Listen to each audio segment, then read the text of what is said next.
বয়স ৩৭ ছুঁই ছুঁই, স্বাভাবিকভাবেই সেরা সময় পার করে এসেছেন সুনীল নারিন।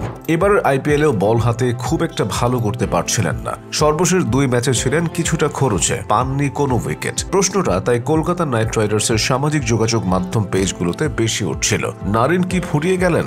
না, নারিন এখনো ফুরিয়ে যাননি। আজ চোখের পলকে ম্যাচের মোড় ঘুরিয়ে দিয়ে সেটাই যেন বুঝিয়ে দিলেন তিনি। দিল্লি ক্যাপিটালসের মুঠো থেকে ম্যাচের নিয়ন্ত্রণ ছিনিয়ে নিয়ে ১৪ রানে জেতালেন কলকাতাকে। ইন্ডিয়ান প্রিমিয়ার লিগে দিনের একমাত্র ম্যাচে দিল্লি ক্যাপিটালসকে ১৪ রানে হারিয়েছে কলকাতা নাইট রাইডার্স। ম্যাচে ব্যাটে বলে উজ্জ্বল ছিলেন কেকেআর এর সুনীল নারিন। দিল্লির অরুণ জেটলি স্টেডিয়ামে টসে জিতে আগে কলকাতা নাইট রাইডার্সকে ব্যাটিংয়ে পাঠায় দিল্লি ক্যাপিটালস। আগে ব্যাট করতে নেমে রহমানুল্লাহ গুরবাজ এবং সুনীল নারিনের ব্যাটে চড়ে উড়ন্ত সূচনা পায় কেকেআর। ধুমধারাক্কা ব্যাটিংয়ে ৩ ওভারের মধ্যেই ৪৮ রান তুলে ফেলে কলকাতা। ১২ বলে ২৬ রান করে দলের ৪৮ রানের মাথাতে বিদায় নেন গুরবাজ। গুরবাজের বিদায়ের পর নারিনের সাথে যোগ দিয়েছেন অধিনায়ক আজিঙ্কা রাহানে। পাওয়ার প্লের ৬ ওভারে ১ উইকেট হারিয়ে ৭৯ রান তোলে কেকেআর। পাওয়ার প্লে শেষে থেমেছেন নারিন। ১৬ বলে ২৭ রানের ক্যামিও খেলে বিদায় নিয়েছেন নারিন। পরের ওভারে আউট হয়েছেন রাহানেও। ১৪ বলে ২৬ রান করে আউট হন তিনি। পাঁচে নামা ভেঙ্কটেশ আয়ার সুবিধা করতে পারেননি। ৫ বলে ৭ রান করে আউট হন ভেঙ্কটেশ। এরপর জুটি বাঁধেন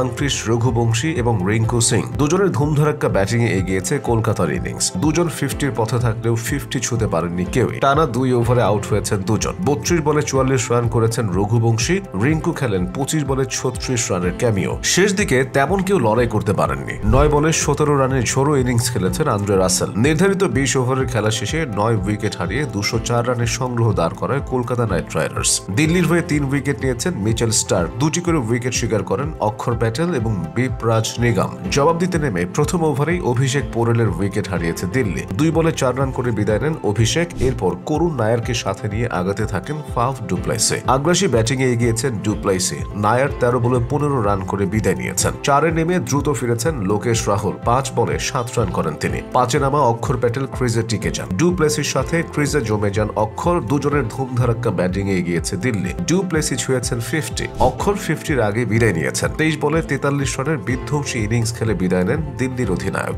ডু প্লেসি থেমেছেন দলের ১৪৬ রানের মাথায়। ৪৫ বলে ৬২ রানের কার্যকরী ইনিংস খেলে আউট হন দিল্লির ওপেনার। শেষের দিকে চেষ্টা চালিয়ে গেছেন বিপরাজ নিগম। মারমুখী ব্যাটিংয়ে তাণ্ডব চালিয়েছেন নিগম। দলের জয়ের সমীকরণ কঠিন হচ্ছিল ক্রমশ। শেষ ওভারে ২৫ রান দরকার ছিল দিল্লির। একদম শেষের আগের বলে আউট হন নিগম। ১৯ বলে ৩৮ রানের ইনিংস খেলেছেন তিনি। ২০ ওভারের খেলা শেষে ৯ উইকেট হারিয়ে ১৯০ রানের পুঁজি তুলে থেমেছে দিল্লি। কলকাতা পায় ১৪ রানের জয়। কেকেআর এর হয়ে ৩ উইকেট নিয়েছেন সুনীল নারিন। ২ উইকেট তোলেন বরুণ চক্রবর্তী। একটি করে উইকেট শিকার করেছেন আন্দ্রে রাসেল, বৈভব অরোরা এবং অনুকূল রয়।